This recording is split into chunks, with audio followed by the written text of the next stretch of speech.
handshake that almost belied what was to follow. But there were pleasantries, if only fleeting. Donald, it's good to be with you. Now, in all fairness to Secretary Clinton, yes, is that okay? Good. I want you to be very happy. Thank you. Thank you very much. Hello and welcome to Interface. I'm your host, Rosalia Whitehead. We're coming to you from the U.S. Ambassador Patrick Gaspard's residence in Pretoria. We spoke to him on the upcoming U.S. elections and a number of other issues. Remember, you can join this discussion on Facebook, Interface on SABC, and Twitter at Interface on SABC.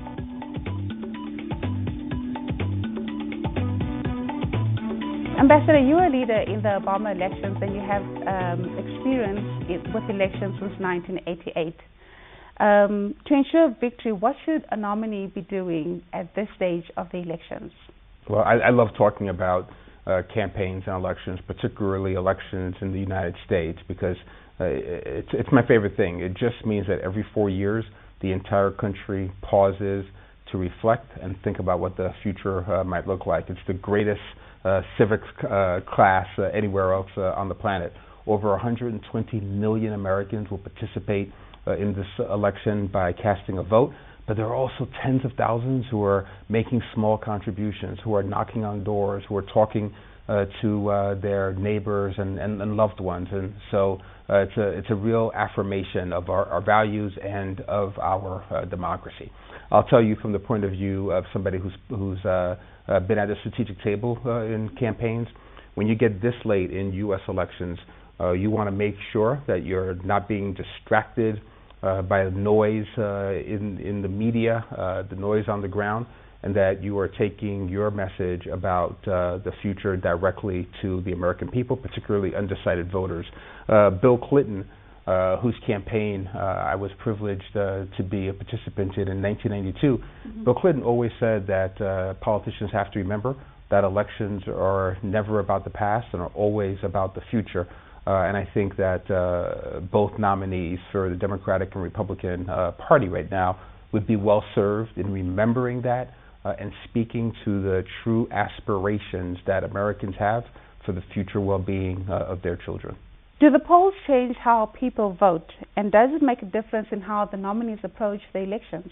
You know, the general public pays attention to the polls, but if you're inside of a presidential campaign, you pay very little attention to the national polling numbers.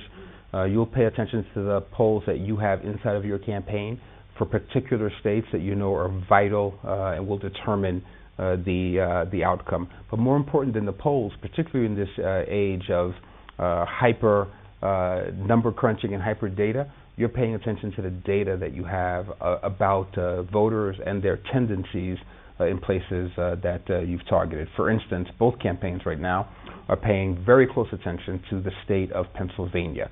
There's a long history of success in Pennsylvania determining the outcome of the presidential election. So both of them are heavily focused on that, and you can trust that each campaign has district by district analysis, almost block by block analysis of what they think the performance is going to look like in Philadelphia, in Pittsburgh, and all of the counties in between. So for campaign operatives, those are the metrics that are much more important than the polling that you see in the public. And the debates, do they in any way change?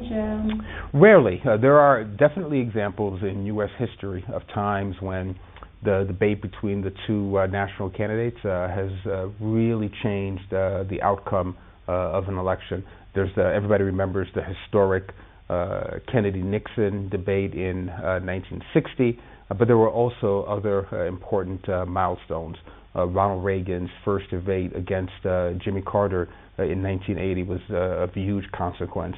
Al Gore's debate against George W. Bush in 2000 also changed a lot of perceptions about both candidates. I can give you some examples, but it's rare that the debate really drives the day. In the last campaign that I was blessed to be a part of in 2012, Mitt Romney outperformed Barack Obama in the first debate that we had that year. There was universal consensus on that, and that helped to refashion the way that President Obama approached the subsequent debates. He won those, and I think that helped to give him the gap that he needed at the end to be triumphant. Okay. For someone with radical and sometimes offensive views to come this far, what does it say about what the American people are looking for in a leader?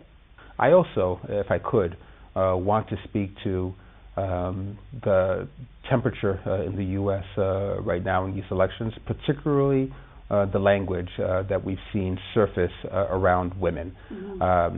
I think that all of us are proud of our democracy, but it's difficult to be proud in a moment when you're hearing language that's disparaging of our mothers, our sisters, our friends, and our loved ones.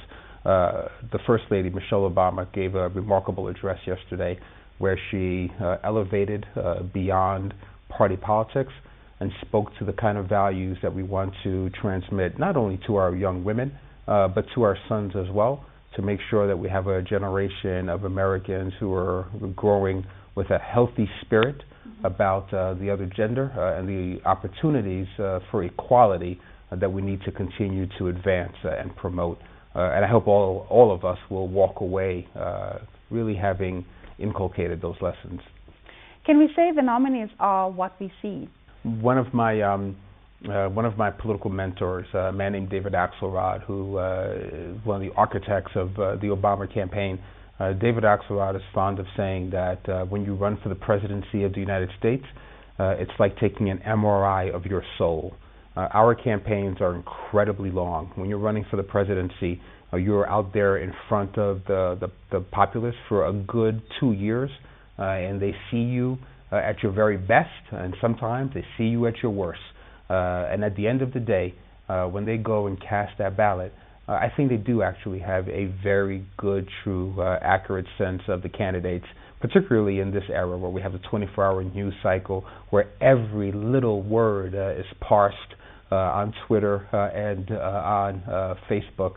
It's a real forensic examination, and so I feel confident in saying that you really do get a true, honest sense of who these people are, and you may decide that you want to hang out with them for the next 4 years of your life, or you may decide that you want to check another box.